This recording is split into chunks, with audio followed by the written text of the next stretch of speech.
Bab 1061, saya merampok. Apa, katamu siapa yang hilang? Ye Bufan, yang baru saja hendak pergi, muncul di depan mereka berdua lagi dalam sekejap. He Suang-Suang hilang. Mulut situ cangkong menunjukkan sedikit kebanggaan yang tak terlihat, seolah-olah dia sudah mengetahui reaksinya.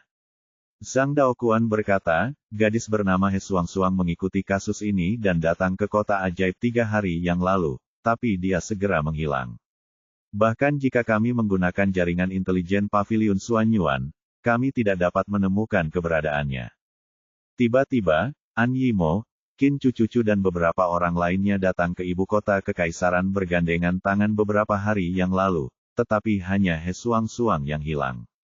Pada saat itu, He Suang-Suang menelepon dan menjelaskan bahwa dia memiliki beberapa kasus penting dan dia harus memulai dan menyelesaikan semuanya.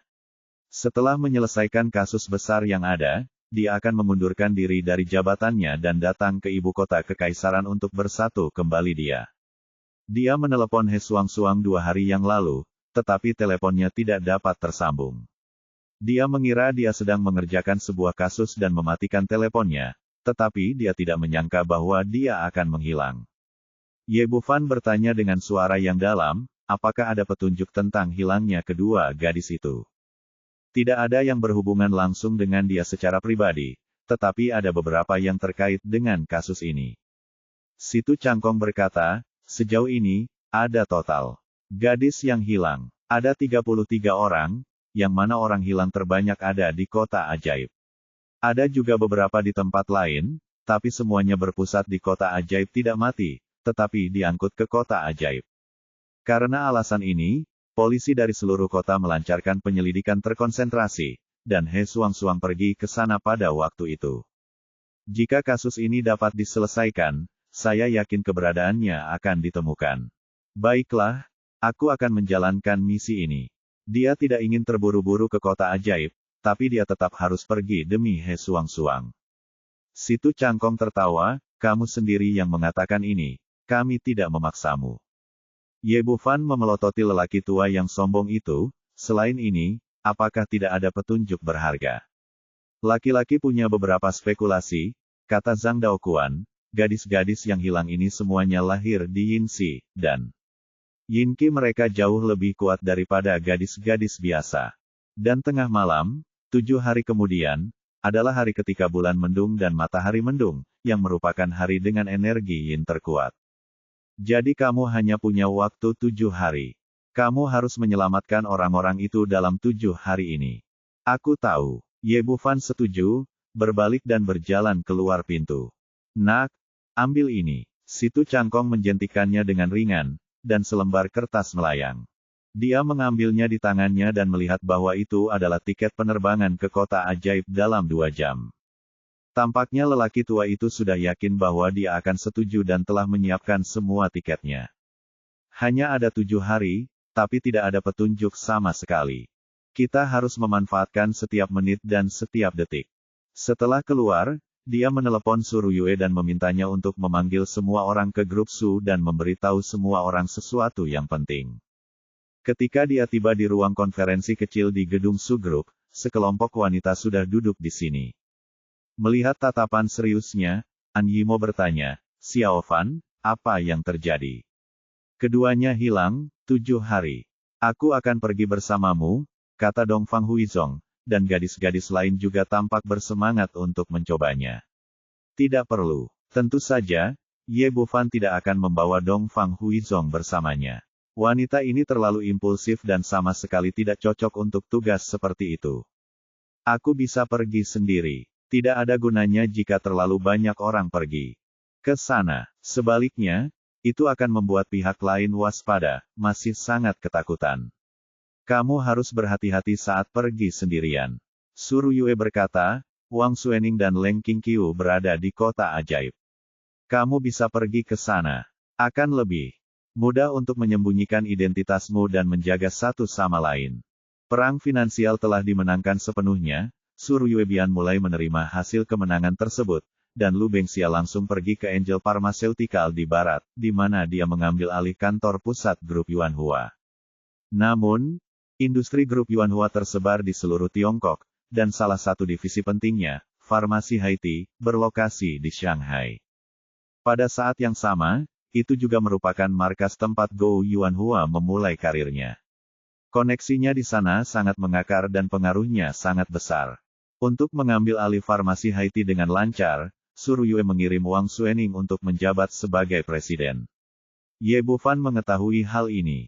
Pada saat yang sama, Leng Qingqiu dikirim ke sana, pertama untuk memastikan keselamatan Wang Xuening, dan juga untuk memungkinkan dia memiliki kontak lebih mendalam dengan dunia dan mendapatkan pengalaman. Mereka berdua berangkat kemarin sore dan seharusnya sudah tiba di kota ajaib sekarang. Ye Bufan memikirkannya dan merasa ini adalah ide yang bagus. Jika dia tiba-tiba muncul di kota ajaib, akan mudah untuk membangkitkan kewaspadaan pihak lain. Jika ada Haiti Pharmaceutical sebagai penyamaran, akan masuk akal dan nyaman bagi saya untuk menyelidiki masalah ini dengan jelas. Ini ide yang bagus. Selama saya tidak ada, ibu kota kekaisaran akan diserahkan kepada Anda. Dia sekarang dianggap sebagai bisnis besar, dengan seluruh industri bernilai ratusan miliar. Ditambah merger Angel Pharmaceutical dan Yuanhua Group, itu memang ada banyak hal yang harus dilakukan. Seorang Yimo mengerutkan bibirnya, kamu adalah penjaga toko yang lepas tangan, apa yang dapat kamu lakukan bahkan jika kamu tinggal di ibu kota kekaisaran? Ahem, Ye Bufan sedikit malu, oke, aku akan melakukannya berangkat sekarang, saya harus naik pesawat. 1 jam kemudian, dia naik pesawat ke Shanghai dan mendarat di bandara Shanghai menjelang senja. Sebelum naik ke pesawat, dia berbicara dengan Wang Xuening dan Leng Qingqiu, tetapi untuk mengurangi dampak dan tidak menarik perhatian, dia tidak meminta mereka datang menjemputnya. Setelah meninggalkan bandara, dia naik taksi dan menemukan sebuah hotel di dekat Haiti Pharmaceutical. Sesampainya di meja depan, Ye Bufan bertanya, apakah masih ada kamar yang tersisa? Pak, tidak ada kamar biasa yang tersisa. Yang ada hanya kamar Presidential Suite. Baiklah, buka satu untuk saya. Juga, malas repot, dan sekarang saya tidak kekurangan uang, jadi saya buang saja KTP dan kartu bank saya. Segera, formalitas selesai dan dia datang ke kamar dengan membawa kartu kamar. Membuka pintu, lingkungan hidup sangat bagus, dan ini adalah lantai paling atas, menghadap pemandangan seluruh ibu kota kekaisaran. Dia mandi, dan begitu dia keluar dari kamar mandi, ada ketukan di pintu. Halo tuan, pelayan. Ye Bufan tidak peduli dan membuka pintu dengan santai. Seorang gadis berusia sekitar 20 tahun masuk, dengan penampilan yang sangat halus, dia menutup pintu setelah masuk, dengan satu tangan di belakang punggungnya, dan ekspresinya cukup gugup. Ada apa denganmu? Ye Bufan bertanya dengan heran. Aku merampok. Gadis itu terlalu gugup dan berbicara dengan sangat tidak jelas. Kemudian dia memperlihatkan tangannya di belakang punggungnya, memegang pisau buah, tetapi tangannya gemetar hebat. Ye Bufan merasa geli. Seorang gadis kurus mencoba mencuri uang dengan pisau buah. Jangan katakan bahwa Anda adalah master tingkat surga, bahkan orang biasa pun mungkin tidak bisa berhasil. Dia berbalik dan masuk ke kamar, menuangkan segelas air, dan tersenyum pada gadis itu, apakah kamu mau segelas air? Bab 1062 meminta medis abadi untuk mengobati penyakitnya. Aku tidak minum air, aku merampok. Kali ini gadis itu sangat gugup hingga suaranya bergetar. Oke, ini hanya perampokan, tidak perlu terlalu gugup. Ye Bufan berdiri, melangkah maju, mengambil belati, melemparkannya ke meja teh, lalu menyerahkan gelas air.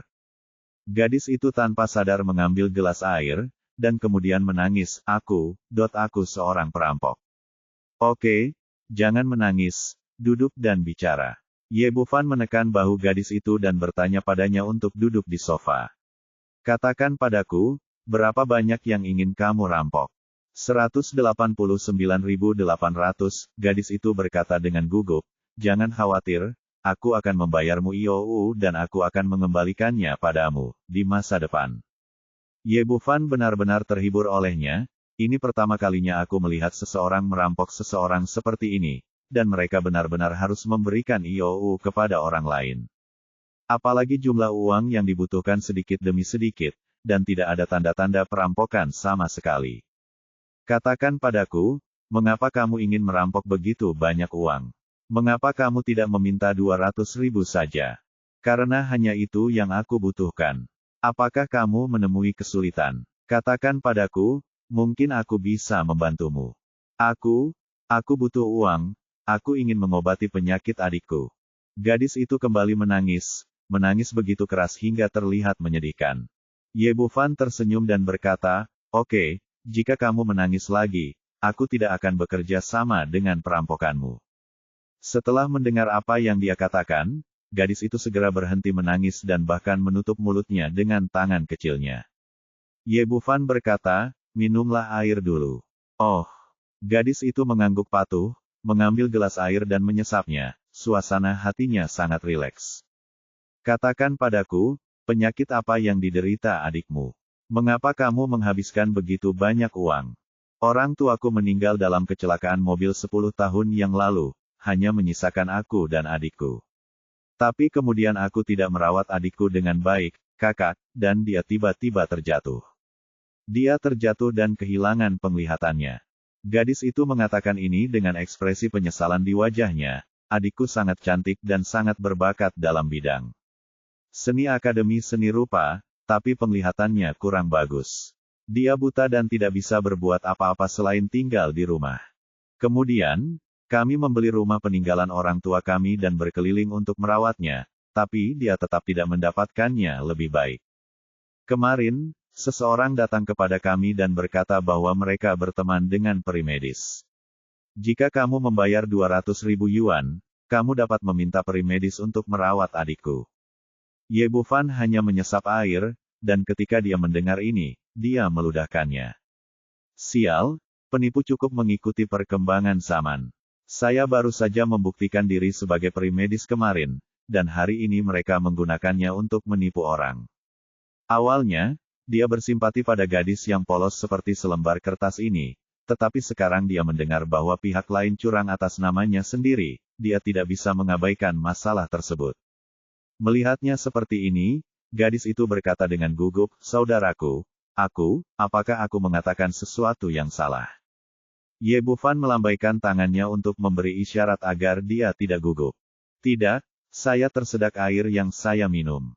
"Lanjutkan." Gadis itu menjadi lebih tenang dan melanjutkan, "Adikku telah menemui banyak ahli selama bertahun-tahun, tetapi tidak mungkin. Sekarang peri medis adalah satu-satunya harapannya. Tapi uang dari penjualan rumah sudah hampir habis, dan hanya tersisa lebih dari 10.000 yuan. Saya hitung selain sewa dan makanan bulan ini, masih ada kekurangan total 189.800 yuan." Pada titik ini, dia berkata dengan gugup, "Saudaraku, jangan khawatir, aku pasti akan membayarmu kembali. Tidak apa-apa jika bunganya lebih tinggi." Ye Bufan bertanya, "Siapa yang memberitahumu? Bagaimana dia bisa berteman dengan peri medis? Lalu pernahkah kamu berpikir bahwa dia mungkin berbohong kepadamu?" "Berbohong padaku? Kenapa dia berbohong padaku?" Gadis itu bertanya dengan heran. "Lupakan saja, anggap saja aku tidak mengatakannya." Ye Bufan awalnya mengira bahwa rasa manis konyol seperti ini hanya bisa ditemukan di serial TV, tapi dia tidak menyangka akan bertemu dengannya begitu dia tiba di serial TV Kota Ajaib. "Semua uang telah dihabiskan. Apa yang akan terjadi padamu dan kehidupan adikmu di masa depan? Tidak masalah. Titik. Aku punya tangan dan kaki. Aku bisa bekerja dan menghidupi adikku. Tentang ini untuk saat ini, tetapi pernahkah Anda memikirkannya? 200.000 yuan diberikan kepada orang itu. Jika peri medis datang, apakah Anda ingin membayar biaya konsultasi?" Saya menanyakan. "Ini, biaya konsultasi peri medis sudah termasuk 200.000 yuan. Kamu begitu yakin dia pasti bisa menyembuhkan adikmu? Bagaimana jika dia tidak bisa?" Gadis itu berkata dengan semangat, "Tentu saja peri medis adalah idola saya. Kemarin saya melihatnya berkompetisi di kompetisi medis. Dia meracuni raja pengobatan di kerajaan Bangbang dalam 7 langkah. Keterampilan medisnya sangat bagus, dia pasti bisa menyembuhkan adikku. Bolehkah aku menonton videonya? Kenapa dia tidak mengenalinya?" Gadis itu mengeluarkan ponsel Warwick yang sudah usang dari sakunya, mengambil video dan menyerahkannya. Setelah melihatnya sebentar, dia langsung merasa lega. Kemarin tidak ada siaran resmi, semua direkam penonton di ponselnya. Pada saat kompetisi medis, bagian tengah venue dilingkari, dan jarak penonton jauh, sehingga kualitas video yang disalin tentu saja tidak jauh lebih baik. Misalnya, yang dia lihat di tangannya tidak hanya jauh, tetapi gambar orang tersebut agak kabur, dan sebagian besar rekamannya adalah punggungnya sendiri dia. Dia mengembalikan teleponnya, pertanyaan terakhir, mengapa kamu datang ke sini untuk merampokku? Ekspresi rasa malu melintas di wajah gadis itu, baiklah. Saudaraku, jangan salahkan aku benar-benar tidak punya pilihan, uang saya pasti akan mengembalikannya kepada Anda. Jawab pertanyaan saya. Karena menurut saya orang yang tinggal di kamar presidensial itu kaya, dan orang biasa tidak bisa mendapatkan sebanyak itu, jadi saya menyelinap berpura-pura menjadi pelayan. Maaf, saya tidak bisa berbuat apa-apa terhadap penyakit saudara perempuan saya. Ye Bufan merasa terhibur oleh gadis itu lagi, dan dia tidak tahu apakah gadis itu pintar atau tidak punya otak. Semuanya baik-baik saja, tetapi saya tidak memikirkan efektivitas tempur saya. Apakah mungkin untuk berhasil dalam perampokan? Jika orang yang ditemuinya bukan dia mungkin sudah dipenjara sekarang. Oke, aku memutuskan untuk bekerja sama denganmu, kata Ye Bufan sambil mengambil tasnya dan mengeluarkan 2 ikat koin Huaxia baru, yang jumlahnya persis 200.000. Aku bisa memberimu uang, tapi ada syaratnya. Setelah mendengar perkataannya, wajah gadis itu tiba-tiba menjadi pucat. Saudaraku, tidak. Aku bisa melipat gandakan uang itu dan mengembalikannya kepadamu. Aku akan mengembalikannya kepadamu dalam 1 atau 2 tahun. Tapi kamu tidak bisa memaksaku melakukan itu. Sungguh, kumohon. Petik 2 titik. Ye Bufan tiba-tiba memiliki garis hitam di kepalanya. Gadis ini memiliki imajinasi yang sangat kuat. Apakah dia memberitahunya apa yang harus dilakukan? Tapi itu wajar jika dipikir-pikir. Untuk gadis secantik itu, dan tanpa perlindungan orang tuanya, pasti banyak orang yang ingin memanfaatkannya selama bertahun-tahun, jadi dia tentu saja menjadi waspada. Yah, apa yang kamu pikirkan? Aku belum selesai berbicara. Syaratku adalah kamu harus membawaku menemui orang itu dan biarkan aku menyerahkan uang kepadanya dengan tanganku sendiri, mengambil keputusan dan harus berpura-pura bahwa dia adalah orang yang ingin mengetahuinya. Kalau tidak, akan ada yang pertama dan kedua kalinya. Namaku tidak bisa dirusak oleh orang-orang kotor ini. Bab 1063, Primedis dan aku bersaudara. Oh, benar, tidak apa-apa. Melihat dia salah paham dengan orang lain, pipi gadis itu langsung memerah karena malu, seperti apel matang. Baiklah, hubungi orang itu dan kita akan bertemu sekarang. Oh, saya akan meneleponnya sekarang. Gadis itu sangat bersemangat. Dia mengambil ponselnya dan memutar nomor telepon, Saudara Niu, kita sudah mengumpulkan uangnya. Mari kita bertemu sekarang. Oke, datanglah ke rumahku setengah jam lagi. Setelah panggilan itu, dia meletakkan teleponnya, Saudaraku, aku sudah membuat janji untuk bertemu di rumahku di setengah jam. Ayo pergi sekarang. Ye Bufan memasukkan 2 tumpukan koin Cina ke dalam tasnya dan mengikuti gadis itu keluar pintu.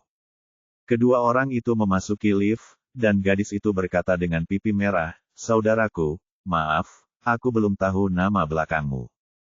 Nama belakangku Ye. Halo, kakak Ye, namaku adalah Huang Xiaoxing, terima kasih telah memberi saya bantuan. Mereka berdua tiba di luar hotel. Saat Ye Bufan hendak melambai memanggil taksi, Huang Xiaoxing segera menghentikannya. Saudaraku Ye, naik taksi di Shanghai sangat mahal. Saya punya mobil di sini. Setelah mengatakan itu, dia mendorong mobil listrik Xiao Niao dari sudut di sebelahnya. Mobilmu agak terlalu kecil. Bisakah menampung 2 orang? Ya, meskipun mobil listrikku kecil, namun sangat bertenaga. Aku biasanya mengajak adikku jalan-jalan. Naik ke mobil listrik, Ye Bufan duduk di belakang dan meletakkan tangannya di pinggang rampingnya. Huang Xiaoxing baru saja menyalakan mobil listrik dan berteriak saat Ye Bufan menyentuhnya. Tak lama kemudian, mobil listrik tersebut kehilangan kendali dan menabrak tiang lampu di sebelahnya. Untungnya, Ye Bufan merespon dengan cepat, mendarat, dan menariknya kembali, sehingga dia tidak menabrak tiang lampu. Huang Xiaoxing menepuk dadanya yang tinggi karena terkejut, dan kemudian berkata dengan malu-malu, "Saudaraku Ye, aku benar-benar minta maaf, aku hampir jatuh cinta padamu." Dia belum pernah disentuh oleh pria lain sejak dia masih kecil, jadi dia sangat kasar. Tidak apa-apa, mobil listrikmu sangat bertenaga. Ye Bufan tersenyum dan pergi untuk membantu mobil listrik itu. Naik, aku akan melakukannya. Kamu bisa mengarahkan dari belakang dan memberitahuku bagaimana caranya pergi. Kembali, dengan malu-malu meraih sudut pakaian Ye Bufan, dan mobil listrik kecil itu mendorong kedua orang itu ke depan. Saat itu sudah sekitar jam 9 malam. Pejalan kaki di jalan jauh lebih sedikit dan jalanan lancar.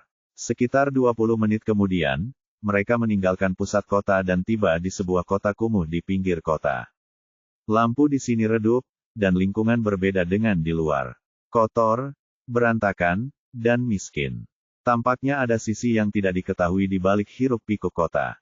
Kedua orang itu memasuki gang dan berjalan ke depan selama 5 menit sebelum berhenti di depan sebuah rumah kecil yang bobrok. Rumahnya memang tidak besar, namun pintu pengamannya sangat kuat. Terlihat kedua kakak beradik ini tetap sangat memperhatikan keselamatan. Huang Xiaoxing keluar dari mobil, pipinya masih merah. Dia mencium aroma jantan Ye Bufan yang kuat di sepanjang jalan, dan jantungnya berdebar kencang. Dia mengetuk pintu, "Xiao Mei, aku kembali. Kakak, tunggu aku."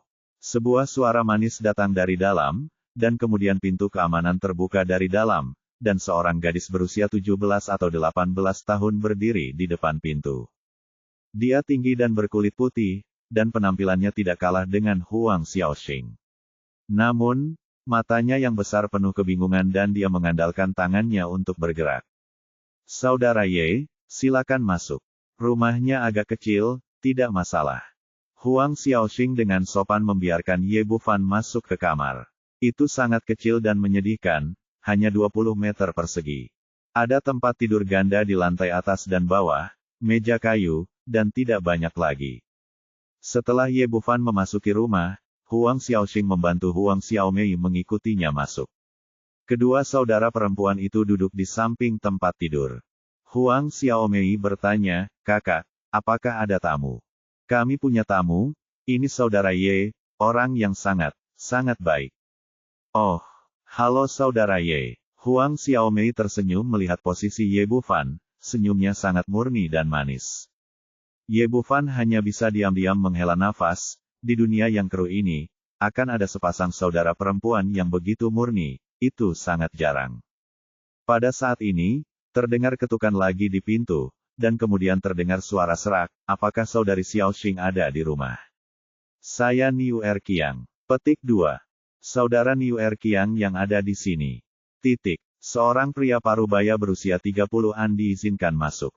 Pria ini bertubuh tinggi dan kuat, dengan wajah yang seram. Seperti kata pepatah, penampilan berasal dari hati.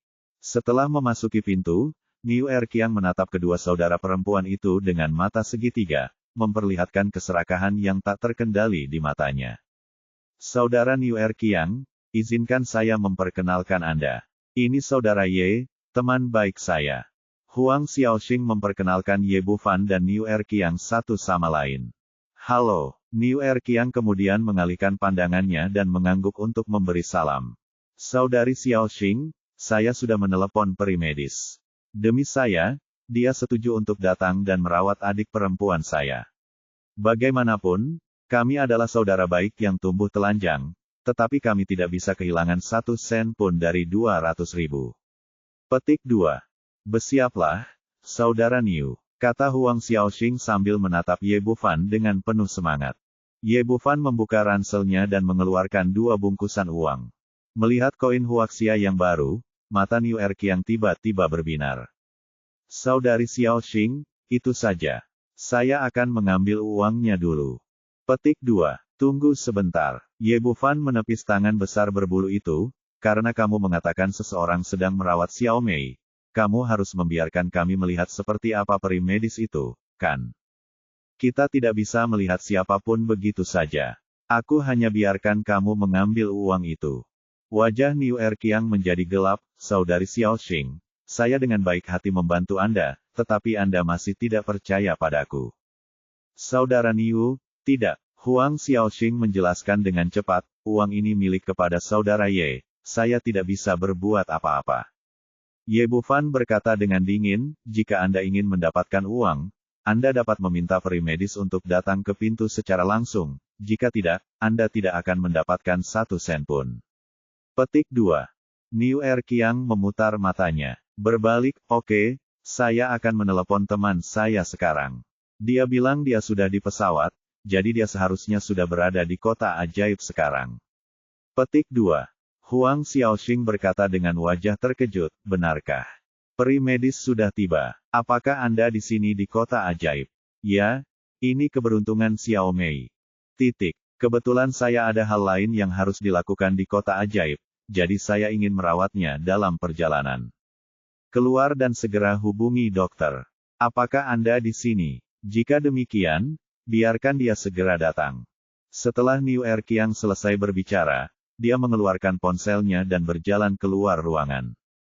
Huang Xiaomei berkata dengan ekspresi yang rumit, kakak, apakah kamu akan mengeluarkan uang untuk penyakitku lagi? Huang Xiaoxing menghibur, Xiaomei, kali ini saudara perempuanku menyewa peri medis. Keterampilan medisnya sangat bagus. Kakakku juga memilikinya, melihat perawatan medisnya. Video itu pasti akan menyembuhkan penyakitmu.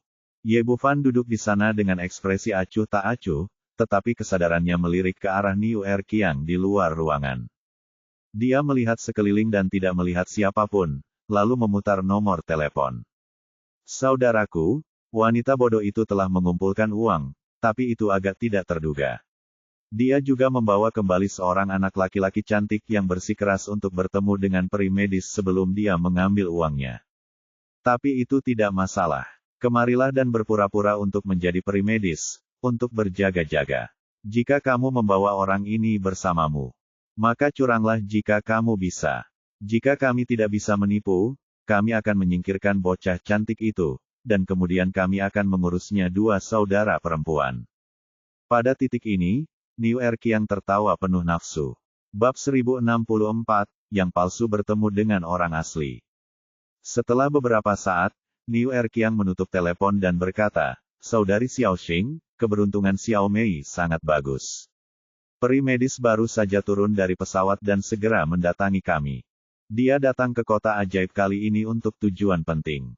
Pasien, tetapi yang lain harus pergi ke belakang dan merawat Xiao Mei terlebih dahulu. Siapa yang menjadikannya saudara baikku? Petik 2. Sungguh, Saudara Niu, terima kasih banyak. Kata Huang Xiaoxing setelah mendengar berita itu. Ekspresi kegembiraan di wajahnya. Ye Bufan hanya bisa menggelengkan kepalanya. Gadis lugu ini begitu mudah ditipu. Beberapa saat kemudian, dengan deru mesin, Jeta bobrok diparkir di depan pintu. Saya akan memeriksanya. Seharusnya peri medis di sini. Liu Erqiang keluar dan segera masuk bersama seorang pria muda berusia 30-an. Ye Bufan hampir tertawa terbahak-bahak saat melihat pria itu. Pria ini memakai kacamata hitam, bertubuh tinggi, dan mengenakan jubah yang ukurannya lebih kecil. Kelihatannya sempit dan tidak pas. Yang terpenting kepalanya botak dan tidak ada rambut sama sekali. Dengan cara ini, sama sekali tidak terlihat seperti pengobatan tradisional Tiongkok, tetapi lebih seperti orang buta yang mendirikan warung meramal di film dan drama TV. Niu Erqiang sama sekali tidak memperhatikan hal ini.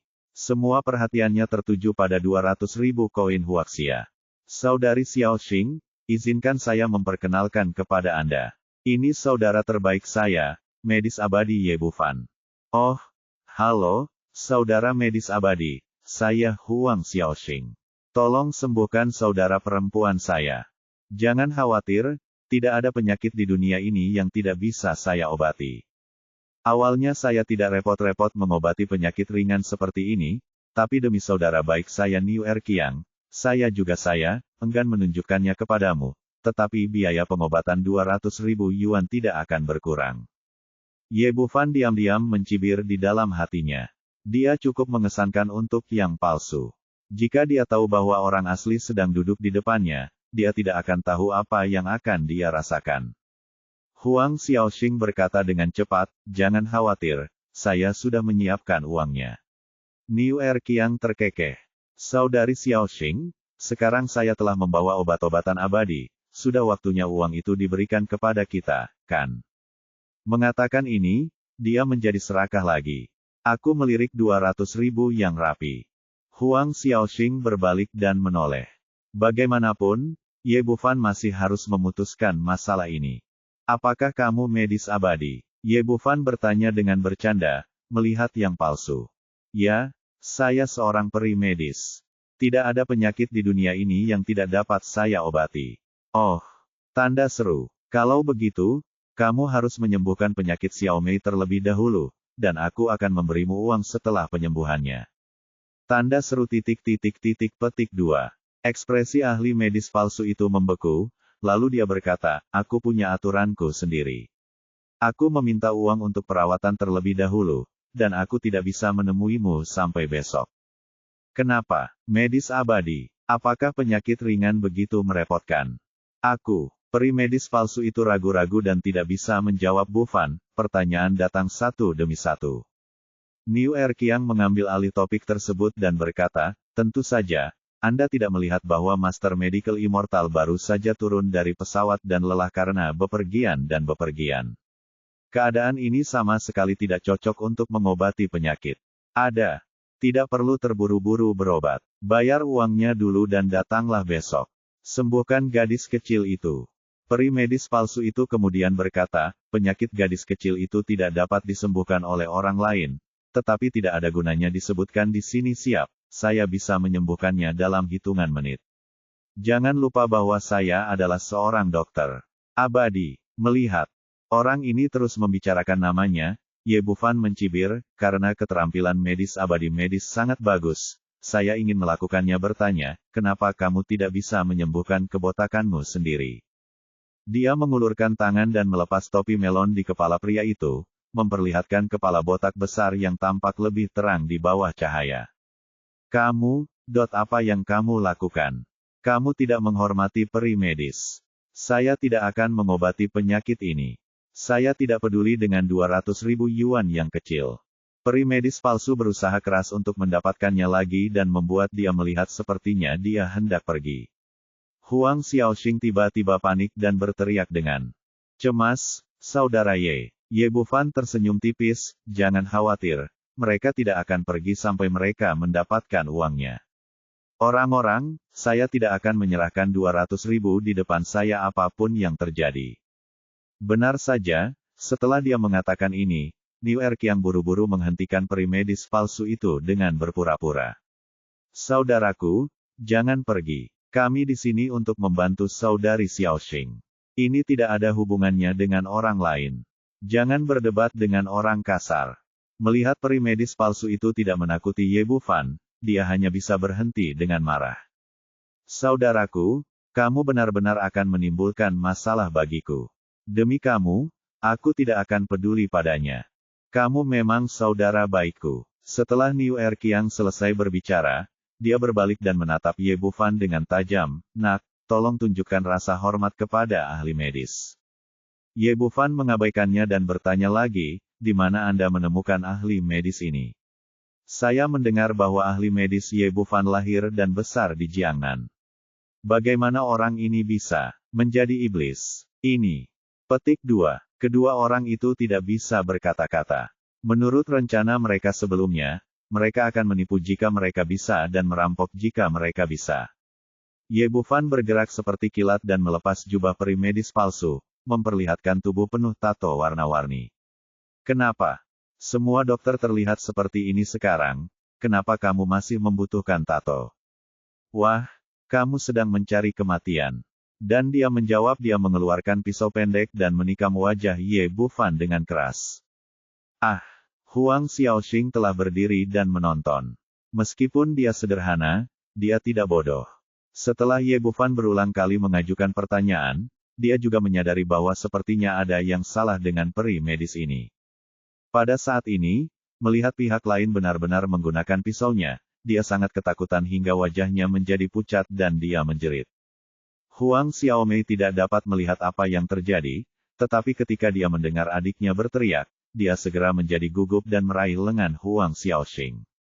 Pedang pendek pria botak itu baru saja menembus setengah ketika dia merasakan pergelangan tangannya menegang, seolah-olah terjepit oleh tang besi. Tidak peduli seberapa keras dia mencoba, dia tidak dapat menggoyangkannya bahkan setengah inci pun.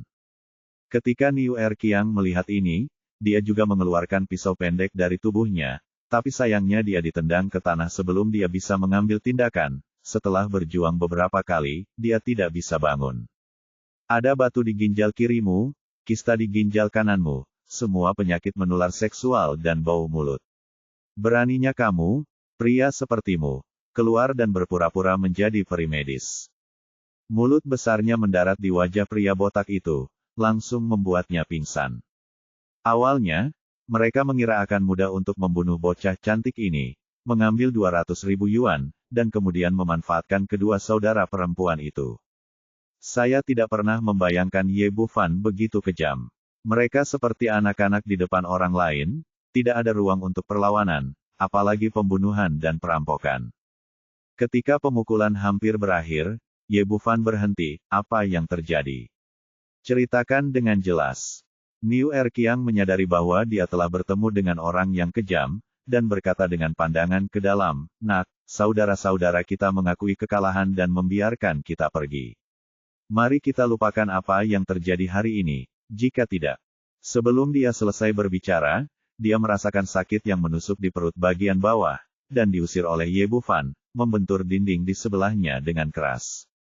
Tiba-tiba, dia seperti udang yang meringkuk, tidak bisa berkata apa-apa. Bab 1065, Tubuh Yin Murni. Ye Bufan menatap kepala botak itu dengan mata dingin, "Katakan padaku, siapa kamu? Apa yang terjadi? Nak, cepat lepaskan aku di sini hanya untuk bermain-main." Melihat orang ini berbicara juga banyak, Ye Bufan sebuah jari menusuk dadanya. Kepala botak itu tiba-tiba merasakan sakit yang menyayat hati, lebih parah dari ditusuk pisau. Kepala botak itu langsung dipenuhi butiran-butiran keringat halus, dan otot-otot di wajahnya mengejang. Kubilang, cepat lepaskan aku akan bilang." Kepala botak itu menjerit seperti babi. Ye Bufan mengerutkan kening, merasa itu terlalu berisik. Dia mengangkat tangannya dan menepuk dadanya lagi, dan rasa sakitnya langsung hilang. Hanya dalam beberapa detik, rasanya satu abad telah berlalu. Tubuhku basah kuyup oleh keringat dan aku benar-benar kelelahan. Aku bergidik hanya memikirkan perasaan hidup yang lebih buruk daripada kematian. Katakan padaku, kesabaranku terbatas. Saat dia bertemu dengan mata Ye Bufan, kepalanya yang botak bergetar, dan dia tidak lagi berani mempertanyakan apapun. "Namaku San Balsi. Aku sama sekali bukan peri medis. Aku gangster dari distrik Dongcheng. Aku berteman baik dengan Niu Erqiang." Orang ini dengan cepat mengatakan yang sebenarnya dengan jelas. Erqiang telah mengalahkan ide saudara perempuan Huang Xiaoxing baru-baru ini. "Saya ingin menipu uang terlebih dahulu dan kemudian seks, jadi saya memintanya untuk membantu berpura-pura menjadi peri medis. Setelah sukses, setiap orang akan mendapat 100.000 yuan." Setelah mengetahui kebenaran masalah ini, kedua saudara perempuan Huang Xiaoxing benar-benar tercengang. Mereka tidak menyangka peri medis ini berpura-pura menjadi peri medis, dan mereka tidak menyangka bahwa Niu Erqiang, yang tampaknya memiliki penampilan yang menyenangkan, telah dengan sengaja berkomplot melawan mereka. Jika Ye Bufan tidak muncul tiba-tiba, saudara perempuan itu tidak hanya akan hancur, tetapi mereka mungkin juga jatuh ke dalam cengkeraman iblis. Alasan mengapa Ye Bufan menanyakan kebenaran di depan umum adalah untuk membuat saudari-saudari yang tidak bersalah memahami bahaya dunia. Kepolosan dan kebaikan memang berharga, tetapi jelas tidak disesuaikan dengan masyarakat ini dan dapat dengan mudah menderita karena orang jahat. Seperti kata pepatah, Anda tidak boleh memiliki niat untuk menyakiti orang lain, dan Anda harus memiliki niat untuk menjaga orang lain. Ini adalah kebenarannya. Oke. Keluar dari sini. Ye Bufan menendang punggung dua orang dan mengusir mereka. "Nak, tunggu saja aku." Beraninya kamu merusak perbuatan baikku. Aku belum selesai denganmu. Niu Erqiang dan dua lainnya mengucapkan kata-kata kasar, masuk ke jeta yang rusak, dan menghilang ke dalam kegelapan. Saudara Ye, apakah kamu akan membiarkan mereka pergi begitu saja? Kita harus memanggil polisi. Wajah murni Huang Xiaomei dipenuhi dengan kemarahan. Tapi kedua orang jahat ini berani menipu adiknya, yang membuatnya sangat marah. Jangan khawatir, orang jahat seperti mereka akan dihukum. Ye Bufan datang ke kota dan ada urusan penting yang harus dilakukan, jadi dia tidak ingin membuang waktu terlalu banyak untuk menelepon polisi. Terlebih lagi, kedua orang ini selalu rela membunuh orang, menimbulkan lebih banyak masalah, dan merampok kekayaan dan seks. Kedua tendangannya baru saja memotong hati kedua orang ini. Meski belum mati, mereka pasti tidak akan bisa bertahan besok. Saudara Ye, terima kasih. Huang Xiaoxing membungkuk pada Ye Bufan, tapi ekspresinya penuh dengan kesepian. Meski pembohong tidak berhasil, ia juga gagal mengundang peri medis, sehingga tidak ada harapan untuk penyakit adiknya. Tidak apa-apa, tidak apa-apa. Ye Bufan melihat pikirannya dan menatap Huang Xiaomei lagi, tidak perlu bersedih, aku bisa menyembuhkan penyakit adikmu. Benarkah, Kakak Ye, kamu benar-benar bisa menyembuhkan penyakit?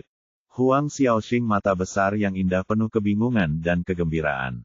Tentu saja, keterampilan medis saya sangat bagus. Bagus sekali, Saudara Ye, terima kasih. Selama Anda dapat menyembuhkan saudara perempuan saya dapat melakukan apapun yang Anda inginkan.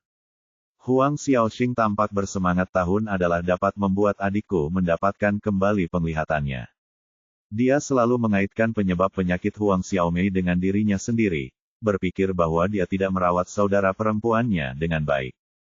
Tidak perlu bersikap sopan, itu bukan masalah besar. Kata Ye Bufan, mengamati Huang Xiaomei dengan kesadarannya, dan ekspresinya tiba-tiba berubah. Dia melangkah maju, meletakkan tangannya di denyut nadi Huang Xiaomei, dan nafas dingin melewati jari-jarinya. Ekspresi Ye Bufan tiba-tiba menjadi serius. Dia tidak pernah menyangka bahwa Huang Xiaomei ternyata adalah tubuh yin yang murni. Ini adalah penemuan yang benar-benar tidak terduga. Secara umum, tubuh yin murni tidak akan muncul selama 100 tahun, dan semua orang adalah ahli seni bela diri. Sayangnya Huang Xiaomei belum ditemukan sampai sekarang, masa ketika prajurit sangat langka. Terlebih lagi, kebutaannya yang tidak disengaja bukan disebabkan oleh terjatuh atau penyakit apapun. Tetapi tubuh yin murninya belum berkembang, dan energi yin yang terkumpul di tubuhnya semakin kuat. Setelah tidak sengaja jatuh, Yin Qi terkejut dan mengenai bola matanya. Pada saat ini, matanya dipenuhi dengan Yin Qi yang sangat, jadi tentu saja dia tidak dapat melihat apapun. Tapi sekarang saya melihatnya sebagai sebuah berkah tersembunyi, karena saya telah tinggal di rumah sejak saya kehilangan penglihatan. Jika tidak, sekte jahat itu dengan panik mengumpulkan gadis-gadis yang lahir di zaman Yin, dan intinya ada di kota ajaib. Begitu mereka mengetahui bahwa ada tubuh Yin yang murni di sini, mereka mungkin akan segera diculik. Melihat ekspresi berat Ye Bufan dan tidak mengucapkan sepatah kata pun, Huang Xiaoxing segera menjadi gugup. Saudara Ye, bagaimana kabar Xiaomei? Bisakah dia diselamatkan? Tidak apa-apa, jangan khawatir. Meskipun agak merepotkan, saya bisa menyembuhkan penyakitnya. Ye Bufan melepaskan denyut nadi Huang Xiaomei. Dengan cara ini, kamu tidak mendapat masalah di sini. Nyaman, kembalilah ke hotel bersamaku. Untuk merawat saudara perempuannya, Huang Xiaoxing tidak mengatakan apa-apa. Dia hanya mengemasi barang-barangnya, mengunci mobil listrik di kamar, dan mereka bertiga pergi bersama. Sesampainya di luar kawasan kumuh, mereka naik taksi dan kembali ke hotel.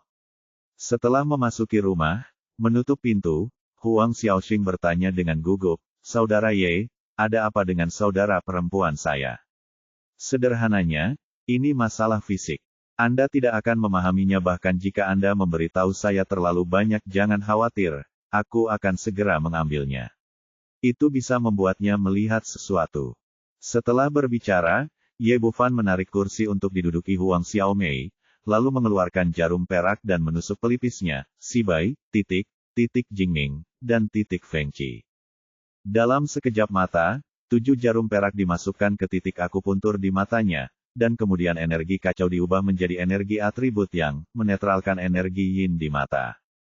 Huang Xiaomei merasakan matanya terasa hangat. Sejak dia kehilangan penglihatannya, dia selalu merasa matanya dingin. Dia menggenggam erat sudut bajunya dengan kedua tangannya, dan sebuah intuisi muncul di dalam hatinya. Huang Xiaoxing juga sangat gugup dan menatap adiknya dengan saksama. 5 menit kemudian, Ye Bufan mengambil kembali semua jarum perak. Oke, buka matamu dan coba. Huang Xiaomei gugup dan bersemangat ketika dia mendengar bahwa dia baik-baik saja. Dia menggigit bibirnya dengan lembut, mengibaskan bulu matanya, dan akhirnya bengkak matanya. Keberanian perlahan membuka matanya. Saat matanya perlahan terbuka, wajah penuh harap adiknya muncul di hadapannya, diikuti dengan pemandangan di dalam ruangan. Oke, aku benar-benar baik-baik saja, saudari, aku bisa melihat banyak hal. Setelah memastikan bahwa dia benar-benar bisa melihat cahaya lagi, Huang Xiaomei melompat, berpelukan erat dengan kedua saudara perempuannya Huang Xiaoxing, dan menangis kegirangan. Keduanya menangis beberapa saat, lalu sadar, dan membungkuk dalam-dalam kepada Ye Bufan bersama-sama. Saudara Ye, terima kasih, kamu adalah dermawan terbesar bagi saudara perempuan kita. Ye Bufan berkata, jangan terburu-buru dulu. Berkat saya, kesembuhan penglihatan hanya bersifat sementara. Jika penyakit ini tidak diberantas, maka di kemudian hari akan kambuh lagi dan menjadi lebih serius. Bab 1066, pancing ular keluar dari lubangnya. Ketika mereka mendengar bahwa penyakitnya akan kambuh, senyuman di wajah kedua saudara perempuan itu langsung membeku. Huang Xiaoxing berkata dengan penuh semangat, saudara Ye, apakah ada cara untuk menyembuhkannya? Huang Xiaomei juga tampak cemas.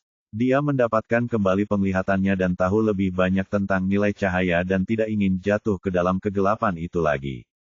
Jangan khawatir, dengarkan aku pelan-pelan. Ye.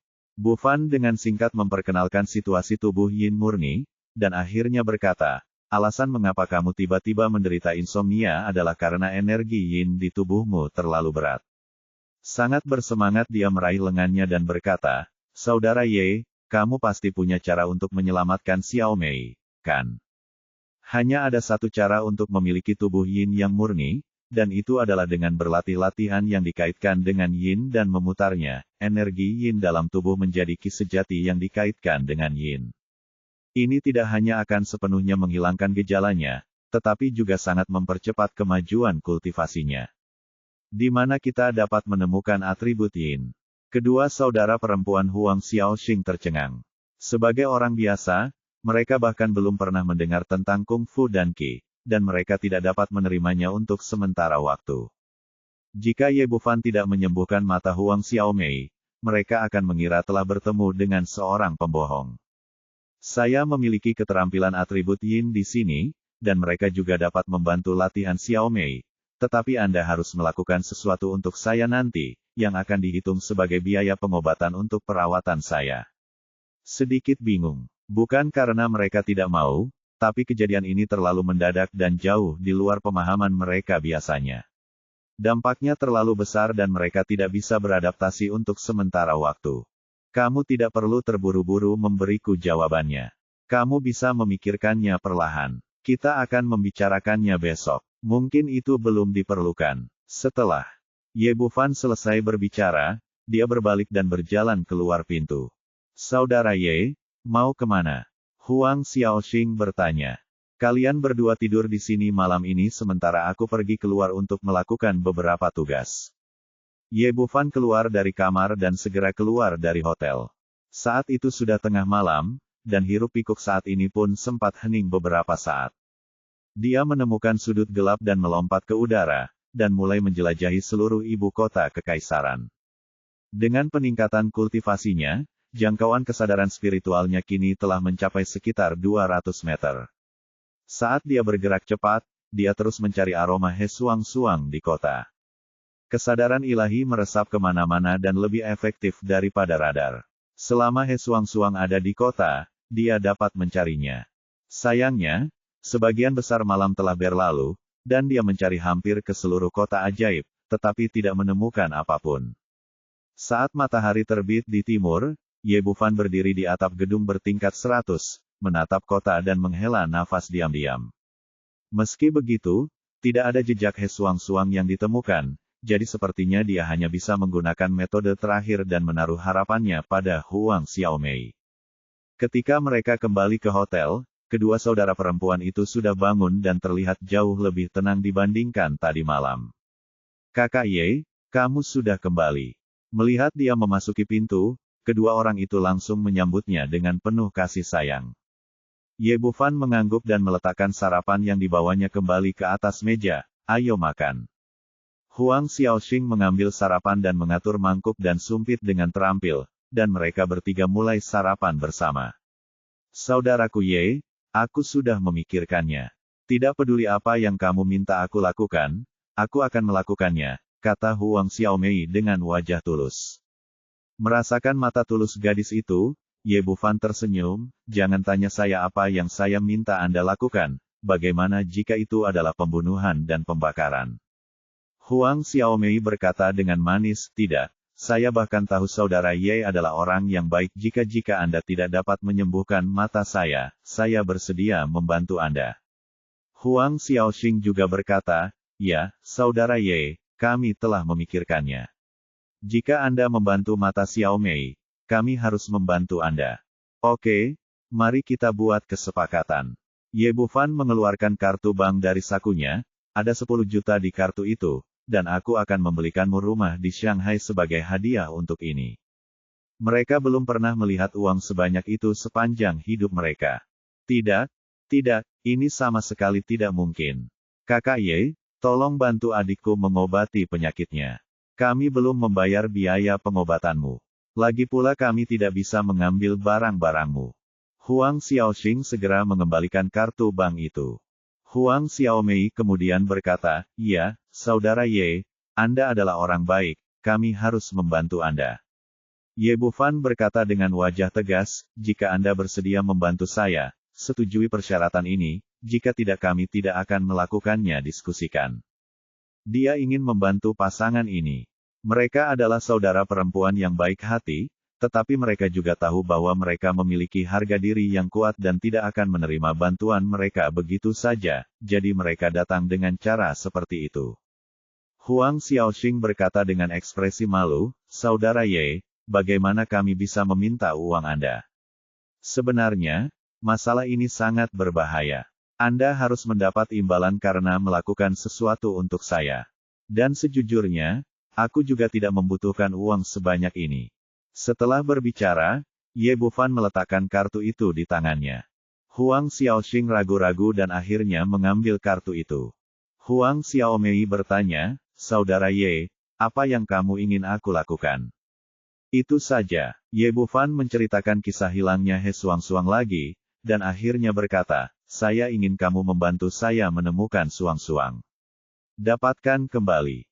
Huang Xiaomei berkata dengan malu, "Saudara Ye, saya bersedia membantu Anda, tetapi tampaknya saya tidak dapat membantu Anda dengan hal-hal yang bahkan polisi tidak dapat lakukan."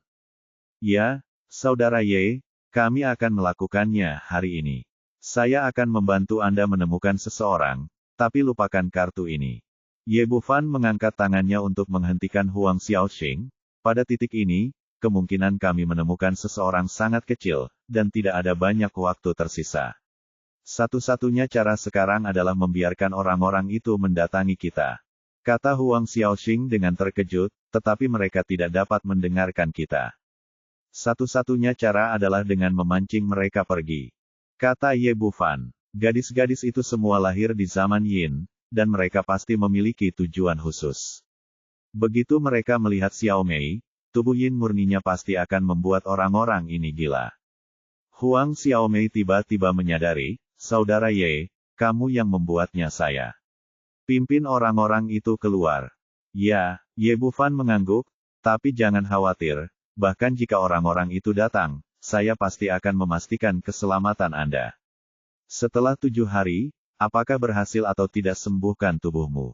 Alasan mengapa saya tidak meneruskan teknik ini kepada Huang Xiaomei sekarang adalah karena setelah teknik ini dipraktikkan, aura tubuh Yin murni akan melemah, dan kemudian tidak lagi mampu mengeluarkan ular itu dari lubangnya. Tidak apa-apa, Saudara Ye. Saya tidak takut bahaya sama sekali. Saya pasti akan membantu Anda menemukan Sister Suang-Suang. Huang Xiaomei tampak polos dan tidak takut apapun.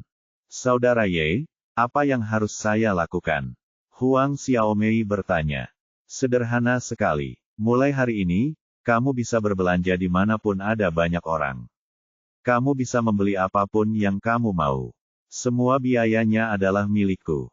Ye Bufan datang dengan metode memancing ini karena putus asa tubuh Yin murni, digunakan sebagai umpan untuk mengeluarkan orang-orang yang tersembunyi di baliknya. Jika tidak, sesuatu yang tidak terduga terjadi pada He Suang-Suang 7 hari kemudian, dan dia tidak akan pernah bisa memaafkan dirinya sendiri saat itu. Dan dengan kekuatannya saat ini, dia sangat yakin bisa menjamin keselamatan Huang Xiaomei.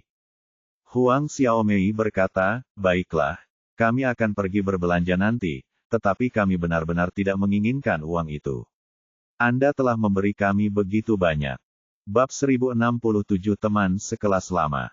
Ye Bufan berkata dengan santai, kamu tidak perlu khawatir tentang uang, saya punya lebih banyak. Huang Xiaoxing tiba-tiba bertanya, Saudara Ye, siapa namamu? Huang Xiaomei juga melihat ke arah dengan matanya yang besar, menyembuhkan dirinya sendiri, saya masih belum tahu nama kakak Ye. Ye Bufan, kakak Ye, kamu sebenarnya memiliki nama yang sama dengan peri medis. Petik 2, benarkah? Ye Bufan terkekeh, seharusnya kebetulan, mungkin orang yang memanggil kita dengan nama ini memiliki keterampilan medis yang baik. Menurutku Ye Bufan, yang disebut medical immortal, pasti tidak sebaik kakak keterampilan medismu. Huang Xiaomei melihatnya. Wajah Ye Bufan penuh kekaguman. Untuk merawatnya selama bertahun-tahun, Huang Xiaoxing menjual rumah orang tuanya, menghabiskan jutaan dolar, dan menemui banyak dokter terkenal, tetapi tidak ada yang berhasil.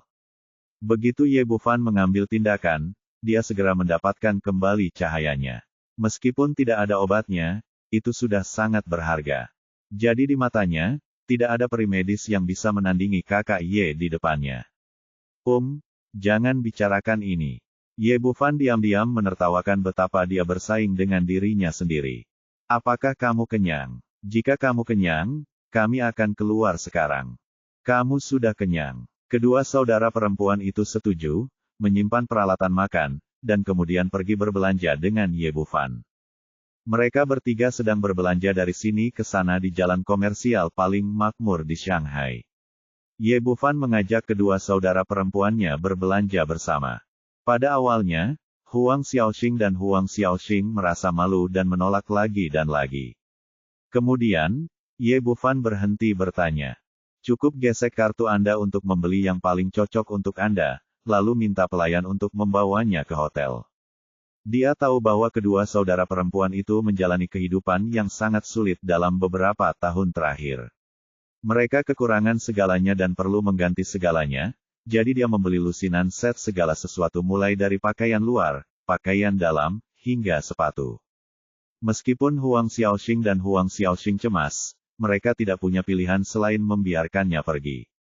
Mereka bertiga pergi berbelanja dari pagi hingga malam, membeli barang senilai ratusan ribu dolar, namun mereka tidak melihat ada orang yang mencurigakan.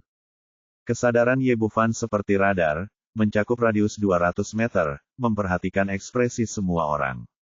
Meskipun saya melihat banyak pria ngiler melihat kedua saudara perempuan itu, mereka hanya mendambakan kecantikan mereka, dan tidak ada dari mereka yang menemukan bahwa Huang Xiaomei memiliki tubuh yin yang murni. Dia juga tahu bahwa hal seperti ini tidak bisa terjadi secara terburu-buru dan hanya bisa menunggu dengan lambat. Saat malam menjelang, mereka bertiga lelah dan menemukan restoran untuk diduduki. Di kota besar seperti kota ajaib, hal yang paling diperlukan adalah arus orang. Ketika mereka sampai di sini, kamar-kamar pribadi sudah hilang, dan bahkan lobi pun penuh dengan orang. Mereka bertiga duduk, dan Ye Bufan meminta kedua saudara perempuan itu untuk memesan. Huang Xiaoxing dan Huang Xiaoxing tidak lagi sopan.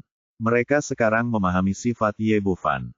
Jika mereka tidak memesan sesuatu yang lebih mahal, dia pasti akan memesan lebih banyak. Tak lama kemudian mereka bertiga memesan 4 hidangan dan duduk di sana makan dan mengobrol. Huang Xiaoxing berkata, "Saudara Ye, ada sesuatu yang ingin saya bicarakan dengan Anda." "Ada apa? Katakan saja padaku. Saya ingin mencari pekerjaan besok." Pipi Huang Xiaoxing memerah, dan dia mengikuti Ye Bufan berkeliling ini. Sungguh memalukan untuk terus membeli barang dan tidak melakukan apapun. Tidak masalah jika adikku punya misi khusus, aku tidak bisa memanfaatkannya seperti ini. Dia harus memanfaatkan waktu untuk pergi bekerja untuk mendapatkan uang dan mengembalikan semuanya kepada saudara Ye. Oke. Ye Bufan langsung setuju. Dia juga melihat bahwa bukanlah pilihan baginya untuk mengikuti mereka sepanjang waktu. Mungkin orang-orang itu telah menemukan Huang Xiaomei, tetapi tidak nyaman baginya untuk melakukannya karena dia ada di sana. Jadi saya memutuskan untuk tidak mengikutinya besok. Bagaimanapun, saya telah meninggalkan beberapa tanda ilahi di tubuh Huang Xiaomei, dan saya dapat menemukan orang dalam jarak ribuan mil. Selama pihak lain mengambil tindakan, dia dapat segera mengungkap orang-orang yang tersembunyi itu. Xiaomei, kamu pergi berbelanja sendiri besok, dan aku akan mencari pekerjaan juga. Baiklah, aku akan meneleponmu jika terjadi sesuatu. Huang Xiaomei mengangguk. Saya menghabiskan semua uang saya, jadi saya pergi bekerja untuk mencari uang, dan saya merasa sangat bersalah.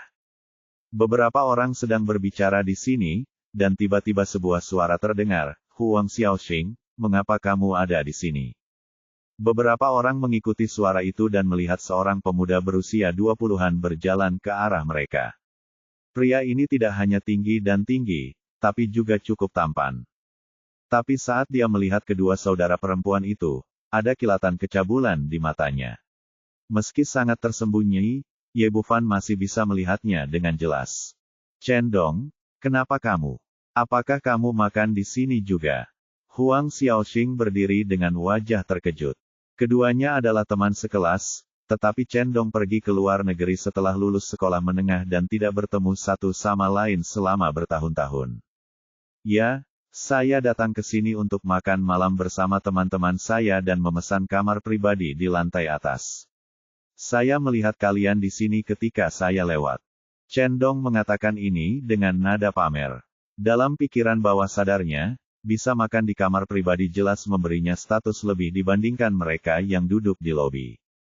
Pada saat yang sama, dia melirik ke arah Ye Bufan, yang mengenakan pakaian warung pinggir jalan biasa, dan rasa jijiknya menjadi lebih kuat.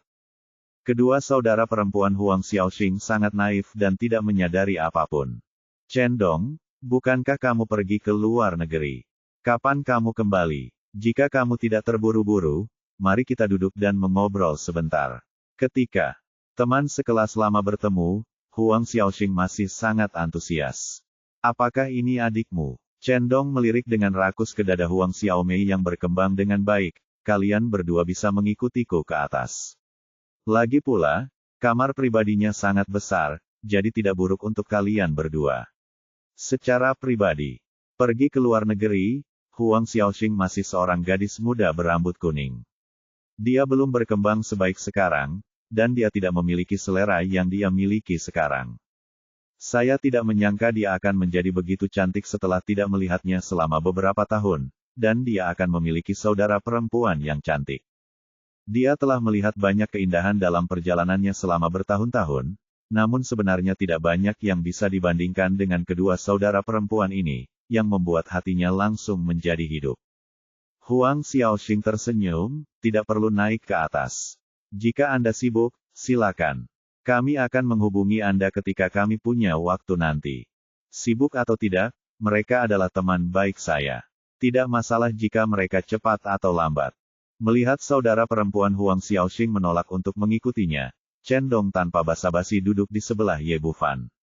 Kakak Ye, maafkan aku, izinkan aku memperkenalkanmu. Ini teman sekelas smaku Chen Dong. Ini kakak Ye. Chen Dong bahkan tidak melihat ke arah Ye Bufan, matanya masih menatap kedua saudara perempuan itu. Xiao Qing, kamu sedang sibuk apa sekarang? Sepertinya kamu tidak melakukannya dengan baik. Dia berkata dan melihat ke rok panjang kedua saudara perempuan yang dicuci putih. Meskipun mereka membeli pakaian yang tak terhitung jumlahnya hari ini, Huang Xiaoxing dan Huang Xiaoxing terlalu malu untuk berganti pakaian pada saat itu dan masih mengenakan pakaian lama mereka. Huang Xiaomei, sang adik, jelas sangat tidak puas dengan ketidaksopanan Chen Dong. Huang Xiaoxing tersenyum, saya tidak melakukan apapun saat ini, saya hanya bersiap-siap untuk mencari pekerjaan. Sangat mudah untuk mencari pekerjaan, saya dapat membantu Anda. Chen Dong berkata dengan bangga, bagaimana dengan orang Haiti Farmasi? Apakah Anda bersedia? Bab 1068 Farmasi Haiti. Haitian Pharmaceutical. Itu adalah perusahaan besar dengan aset lebih dari 1 miliar. Bolehkah saya pergi ke sana? Huang Xiaoxing menunjukkan ekspresi iri di wajahnya, saya pernah bekerja di bagian penjualan sebelumnya. Saya dengar meskipun gaji Haiti Pharmaceutical bagus, proses rekrutmennya sangat buruk. Standarnya juga sangat tinggi. Banyak posisi yang memerlukan gelar sarjana atau lebih tinggi, tetapi saya hanya memiliki gelar sarjana, jadi saya tidak dapat memenuhi persyaratannya. Ye Bufan mau tidak mau bertanya, apakah Anda bekerja di Haiti Pharmaceutical? Belum, tapi saya akan pergi ke sana besok. Ekspresi bangga di wajah Chen Dong menjadi lebih intens. Saya kembali dari negara M kali ini untuk melamar pekerjaan, Presiden Farmasi Haiti. Huang Xiaomei sangat tidak puas dengan sikap bangganya dan tidak bisa menahan diri untuk tidak berkata, saya belum melamar, jadi saya mungkin berhasil. Adik perempuan, Anda tidak tahu.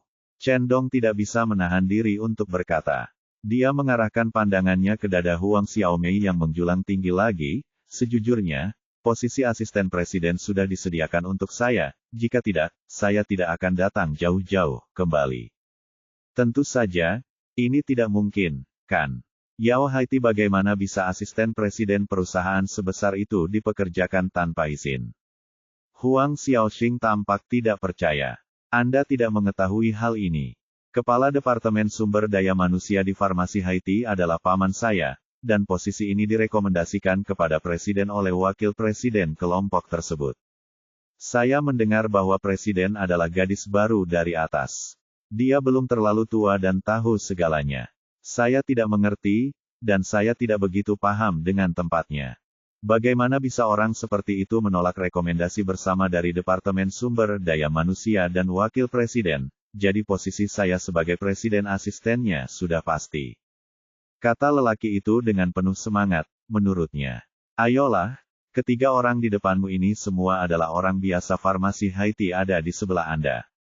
Ye Bufan sedikit mengernyit. Tampaknya situasi farmasi Haiti memang agak rumit. Tidak mudah bagi Wang Xuening untuk sepenuhnya mengendalikan tempat ini. Kali ini Suru Yue meminta Wang Xuening dan Leng Qingqiu untuk datang ke kota ajaib bersama-sama untuk mengambil kendali farmasi Haiti. Meskipun Wang Xuening pernah bertanggung jawab atas Shengxi Beauty sebelumnya, dia memiliki beberapa pengalaman manajemen. Namun saat itu, keluarga Wang bertanggung jawab atas Jiangbei, dan tidak ada yang berani menimbulkan masalah baginya. Semuanya berjalan lancar dan dia tidak pernah mengalami kemunduran. Baik keterampilan maupun karakternya perlu diasah lebih jauh.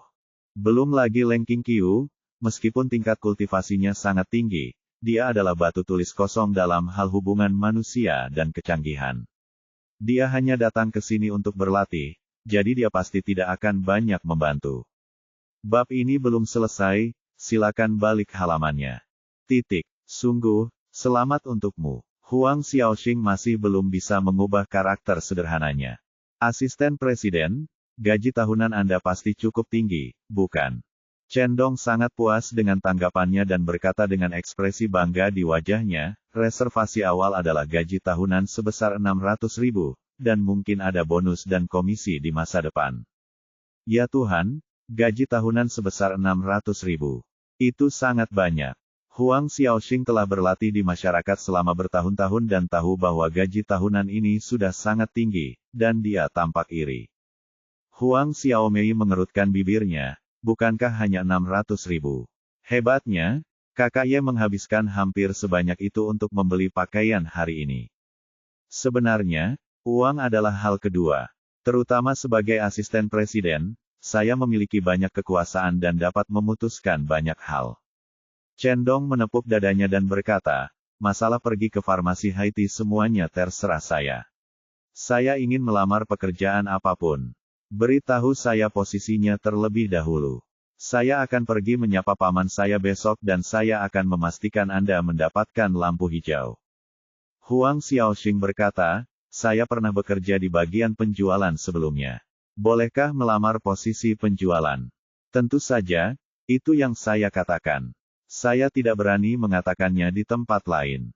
Katakan saja Anda adalah teman saya di Haiti Pharmaceutical, dan Anda tidak hanya akan sukses melamar, tapi kamu juga dijamin mendapat gaji tinggi.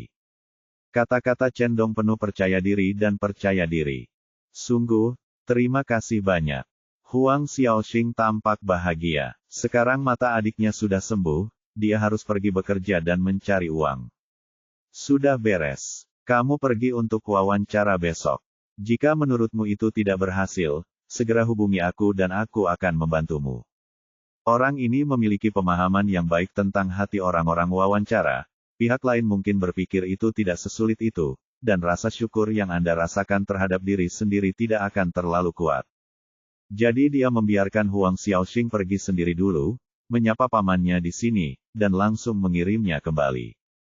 Pada saat itu, wanita terkemuka ini pasti akan datang untuk meminta bantuannya, dan dia akan lebih berterima kasih pada dirinya sendiri, dan mungkin dia akan mengambil inisiatif untuk melemparkan dirinya ke dalam pelukannya. Huang Xiaoxing secara alami tidak tahu apa yang dia pikirkan, dan sangat berterima kasih. Oke, jika tidak berhasil, saya akan menelepon Anda besok. Chen Dong berinisiatif untuk meninggalkan nomor teleponnya, sesuai dengan prosedur. Saya akan mewawancarai kalian dulu besok, lalu yang terakhir. Sebagai asisten presiden yang berpangkat lebih tinggi, saya akan punya cukup waktu ketika saatnya tiba. Menuju ke atas. Setelah dia pergi, Huang Xiaomei mengerutkan bibirnya. Bab ini belum selesai, silakan balik halamannya. Saudari, menurutku orang ini bukan orang baik, tolong menjauhlah darinya. Dia adalah teman sekelasku, Xiao Mei. Kamu tidak boleh tertipu sekalipun dan menganggap semua orang adalah orang jahat. Petik 2. Aku tidak peduli siapa dia, tapi cara dia memandangmu salah. Xiao Mei masih bisa saling memandang. Huang Xiaoxing tertawa. Tentu saja, saya bisa melihatnya dengan sangat jelas. Cara orang itu memandang kita jelas berbeda dari saudara Ye. Ye Bufan tersenyum tipis, lalu menurutmu apa yang berbeda? Pipi Huang Xiaomei memerah, aku juga sulit untuk mengatakannya, tapi bagaimanapun juga berbeda. Orang itu pada pandangan pertama bukanlah orang baik. Petik 2.